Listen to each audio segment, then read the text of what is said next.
Hi friends, welcome to my channel. రీసెంట్గా పెట్టిన GDS results అనేవి వచ్చేసాయి. ఆంధ్రప్రదేశ్ సర్కిల్ రిజల్ట్స్ రిలీజ్ అయ్యాయి. చూడండి, ఇక్కడ సెలెక్టెడ్ మెంబర్ నేమ్ ఇవ్వలేదు, కానీ మొత్తం డీటెయిల్స్ ఇచ్చారు. మ్యాక్సిమం అందరికీ 10/10 వచ్చిన వాళ్ళకే వచ్చాయి. ఇంకా ఫర్దర్గా వాళ్ళకి మెసేజ్లు వెళ్తాయి, ఇట్లా సెలెక్ట్ అయ్యారు అని చెప్పి. తర్వాత కాల్ లెటర్స్ వెళ్తాయి. దీనికి ఏమేమి తీసుకెళ్ళాలి, సర్టిఫికేట్స్ అనేవి కూడా చెప్తాను.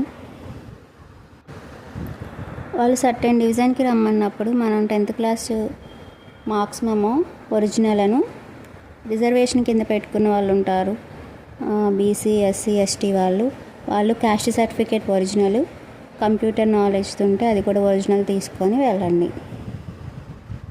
ఈ 3 తీసుకొని వెళ్ళకపోతే రిజెక్ట్ చేస్తారు.